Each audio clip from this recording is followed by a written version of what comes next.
And welcome to Fox News Sunday Panel Plus with Bill Kristol, Mara Liasson, Dana Perino, and Juan Williams. So the phrase independent counsel or special prosecutor reared its ugly head with the discussion about the Obama administration offering jobs to various political candidates. Do you think there's a chance that they would agree to that, Bill Kristol? No. No. They've seen what's happened in the past, and they're going to tough it out. Mara? Look, I think this is the question. Will they be able to resist the pressure? I think it's not in their interest to have an independent counsel because then it morphs into an investigation of obstruction and who said what to who, and it goes off in all different directions, and in the end you might be found that there's no crimes, but there's lots of political damage that's done.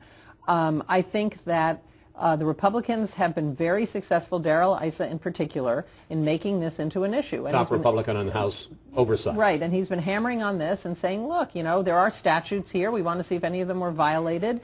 And I don't think the White House has been very timely or effective in putting these questions to rest. It took them a very long time to explain what happened with Sestak, and then they didn't completely explain it because some of it was a little confusing. How could he be offered a job on an unpaid advisory board that members of Congress aren't allowed to be on?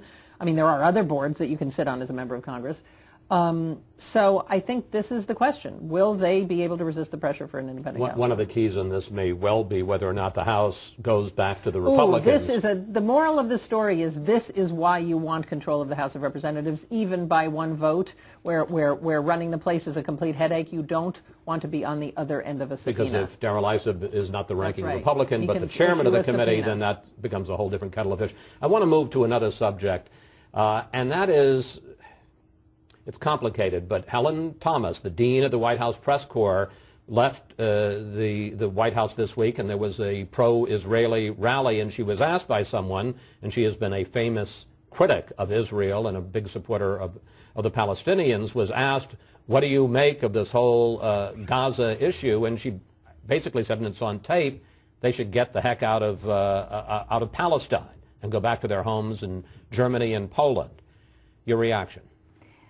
Well, as somebody who was on the receiving end of her questions in the White House press briefing room for so many years, and somebody that I do have a lot of respect for Helen Thomas and all that she accomplished, especially as a young woman when she first came to Washington, D.C. and worked for $5 a week at some of the papers and worked her way up, and her family really worked hard.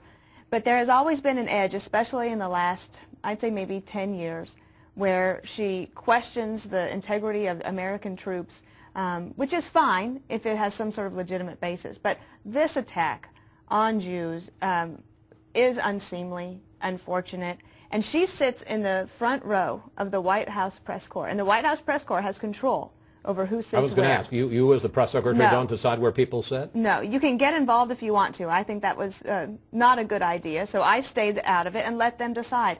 And it's really based on seniority and how many people read your work or listen to your broadcast or watch your broadcast. And well, nobody's watching or reading. No, Helen Thomas has a column that she does now once a week. And the fact that her comments were just so outrageous, and there's hardly been any commentary from her colleagues or, well, Ari Fleischer, who was the first press secretary for President Bush, has said something, but not that many other people had. And if you just imagine... Well, I think he said she should lose her job. Well, he did, but other people outside of Ari and I have not really said anything. Well, do you think she should lose her seat? I think that the White House press corps needs to take a really hard look at what they represent and who they are, and it could be time to let her move on. She's a columnist, you know, so she gets to say things. I mean, she's not the lead factual reporter now for UPI, I think is who she represents.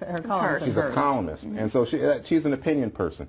Now, she goes off and says things like this. Pat Buchanan has said Capitol Hill is Israeli-occupied territory. I mean, there's going to be some exchange. I don't see that this was some kind of attack, as you suggested, on all Jewish people. But I think it was... Well, she said the Israelis should get out of Palestine.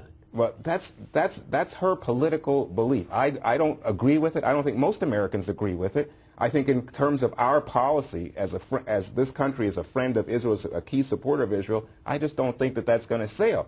But what I see, when Helen Thomas, it seems to me, has gone from being a reporter to someone who is a clear advocate for a point of view, and that's the breach here.